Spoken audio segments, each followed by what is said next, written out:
আসসালামু আলাইকুম রাহমাতুল্লাহ। ডিয়ার এইচএসসি লার্নার্স, আজকে আমি তোমাদের উইদাউট ক্লোজ সিলেট বোর্ড 2022 সালের এই প্রশ্নটি নিয়ে কথা বলবো। এখানে আমি তোমাদের এমন কিছু রুলসের কথা বলবো যে রুলসগুলো অ্যাপ্লাই করে তোমরা অনায়াসেই উইদাউট ক্লোজ করতে পারবে।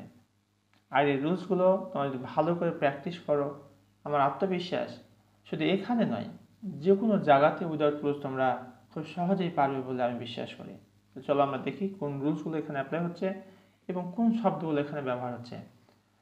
Feel in the blanks with an appropriate word in each gap. প্রতিটি গ্যাপে আমাকে একটা সঠিক শব্দ বসাতে হবে। পাশাপাশি আমি এই পুরো প্যাসেজটির বাংলা অর্থ বলে দেবো তোমাদের। COVID-19 the pandemic disaster. COVID-19 হচ্ছে একটা মহামারী বিপর্যয়। হ্যাজ ফোর্সড আস, আমাদেরকে বাধ্য করেছে, to dash some rules of health. এখানে আমরা দেখতে পাচ্ছি টু রয়েছে প্রিপোজিশন। আমরা জানি টু এর পর যদি গ্যাপ থাকে, উক্ত গ্যাপে ভার্বের বেজ ফর্ম হয়। তাহলে এখানে ভার্বের বেজ ফর্ম আমাকে বসাতে হবে, V1 বসাতে হবে।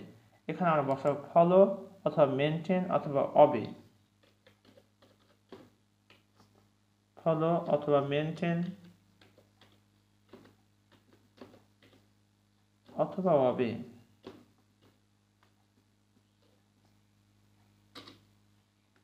তাহলে এখানে প্রশ্ন আসতে পারে যে ফলো হবে কিভাবে, বুঝবো কি করে, মেনটেন হবে কিভাবে, বুঝবো কি করে, অবে হবে কিভাবে। আসলে এগুলো সবই সমার্থক শব্দ এখানে ব্যবহার করা হয়েছে। আর ফোকাসিং কথা হচ্ছে টুটি হচ্ছে প্রিপোজিশন, এরপরে গ্যাপ আছে, অতএব গ্যাপে আমাকে একটা ভার্ব অন দিতে হবে, অন্য কোনো ফর্ম দিয়ে কারেক্ট হবে না। তাহলে COVID-19 the pandemic disaster. COVID-19 হচ্ছে, কোভিড বলতে করোনা ভাইরাস ডিজিজ, আর 19 বলতে 2019-এ এই করোনা ভাইরাস ছড়িয়ে পড়েছিল, তাই বলা হয়েছে COVID-19 the pandemic disaster. Pandemic হচ্ছে মহামারী, আর ডিজাস্টার হচ্ছে বিপর্যয়। মহামারী বিপর্যয় হ্যাজ ফোর্সড, আমাদেরকে বাধ্য করেছে, আস টু ফলো, অনুসরণ করতে, মেনটেন, নিয়ন্ত্রণ করতে, সাম রুলস অফ হেলথ, স্বাস্থ্যের কিছু নিয়মকানুন মেনে চলতে কোভিড-19 মহামারী বিপর্যয় আমাদেরকে বাধ্য করেছে। স্টুডেন্টস আর রেগুলারলি ওয়ারিং, ছাত্রছাত্রীরা নিয়মিত ব্যবহার করছে, কি ব্যবহার করছে, মাস্ক।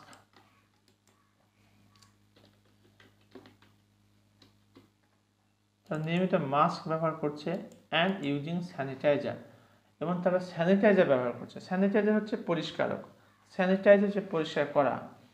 অ্যাজ এ রেজাল্ট, এর ফলে they are keeping themselves aloof from many diseases. অ্যালুপের পরে একটা অ্যাপ্রোপ্রিয়েট প্রিপোজিশন হয়, সেটা হচ্ছে ফ্রম। এটা হচ্ছে অ্যাপ্রোপ্রিয়েট প্রিপোজিশন। অ্যালুপ যেখানেই থাকবে তার সাথে এই ফ্রম শব্দটি চলে আসবে অটোমেটিক্যালি। অ্যাজ এ রেজাল্ট, এর ফলে দে আর কিপিং দেমসেলভস, তারা নিজেদেরকে রাখছে, অ্যালুপ ফ্রম মেনি ডিজিজেস, অনেক রোগ থেকে দূরে। They are now very much aware of the dash of cleanliness. প্রিয় শিক্ষার্থী, একটি বিষয় খেয়াল না করলেই নয়, এখানে দেখো গ্যাপের পূর্বে দা আছে, পরে অফ আছে। তোমরা যদি কখনো গ্যাপের পূর্বে দা এবং পরে অফ দেখো, তাহলে উক্ত গ্যাপে তোমাকে অবশ্যই নাউন বসাতে হবে অথবা ভার্ব এর সাথে আইএনজি যোগ করতে হবে। তাহলে এখানে আমরা বসাবো ইম্পর্টেন্স অথবা রুলস অথবা ভ্যালু বা সিগনিফিক্যান্স, যে কোনটা আমরা বসাতে পারি। ইম্পর্টেন্স অর্থটা যদি খেয়াল করি, তাহলে কি ঘটনা ঘটছে একটু দেখো। দে are now very much aware, তারা এখন বেশ সচেতন, of the dash of cleanliness, পরিষ্কার পরিচ্ছন্নতার গুরুত্বের ব্যাপারে। Importance,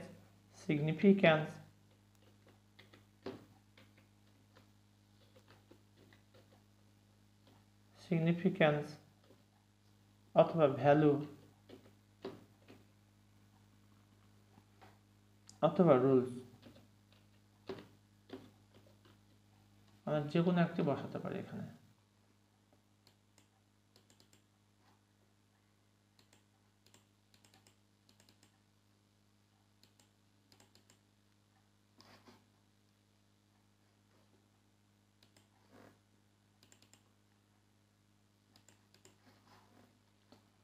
They are now very much aware, তারা এখন বেশ সচেতন, of the important, significant, value বা rules of cleanliness, পরিষ্কার পরিচ্ছন্নতার যে গুরুত্ব বা নিয়মকানুন রয়েছে এই ব্যাপারে তারা বেশ সচেতন। তাহলে এখানে কি রুলটা শিখলাম আমরা? গ্যাপের পূর্বে দা এবং পরে অফ থাকলে উক্ত গ্যাপে কি বসাতে হবে? নাউন বসাতে হবে। তোমরা চাইলে নোট করে নিতে পারো খাতায়, পজ করে করে আমি যে রুলসগুলো বলছি জাস্ট লিখে নিতে পারো, যা তোমাদের অন্যান্য উইদাউট ক্লোজের ক্ষেত্রে খুবই কাজে আসবে। It is the habit, if this habit, যদি এই অভ্যাস ইজ ড্যাশ পারমানেন্টলি, এই নাম্বার আমরা একটু খেয়াল করি তাহলে সহজেই বুঝতে পারবো। ফর্ম অথবা মেনটেন অথবা ডেভেলপড অথবা ফলোড, তাহলে এখানে আমরা এই নাম্বারে কি বসবো? ফর্ম মানে গঠিত হয়, মানে প্যাসিভ ভয়েস করা হয়েছে। If this habit is formed অথবা মেনটেন্ড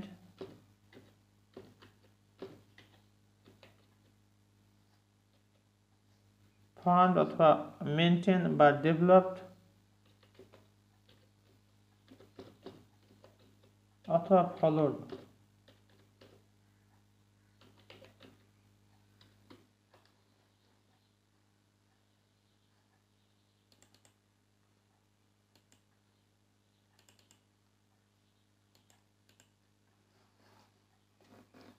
formed, maintained, developed বা followed permanently,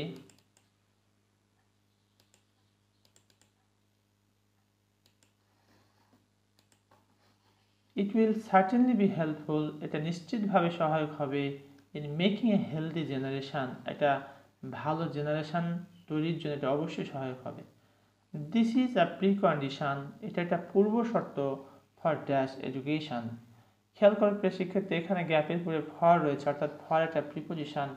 গ্যাপের পূর্বে যখন তোমরা দেখতে পাবে টু ছাড়া অন্যান্য প্রিপোজিশন রয়েছে, তখন তোমাকে অবশ্যই ভার্বনের সাথে কি যুক্ত করতে হবে? আইএনজি যুক্ত করতে হবে। তাহলে এখানে আমরা কি বসাতে পারি? প্রমোটিং বা স্প্রেডিং বা বেটার, যে কোনো একটা আমরা বসাতে পারি। এখানে আমরা বসাই দেবো স্প্রেডিং বা প্রমোটিং।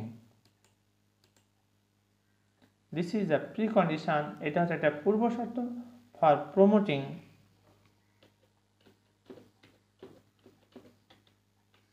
অথবা স্প্রেডিং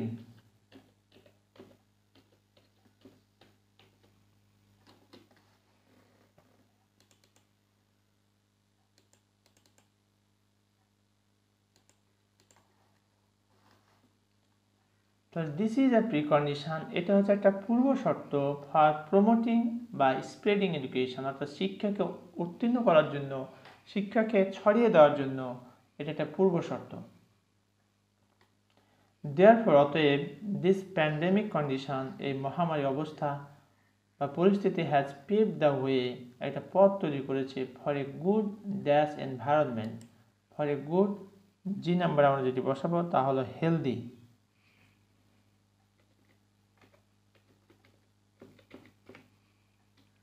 হেলদি এনভায়রনমেন্ট, ভালো পরিবেশ তৈরি করেছে। দেখো এনভায়রনমেন্ট শব্দটি নাউন, নাউনের পরে গ্যাপ থাকলে অ্যাডজেক্টিভ বসে, হেলদি শব্দটি adjective. Healthy environment and a good generation, now we must dash the opportunity, এখানে মাস্ট শব্দটি হচ্ছে মডাল ভার্ব, এরপরে ভার্বের বেস ফর্ম বসাতে হবে। এই নাম্বার বসাবো আমরা ইউজ বা ইউটিলাইজ বা টেক, ইউজ বা ইউটিলাইজ বা টেক।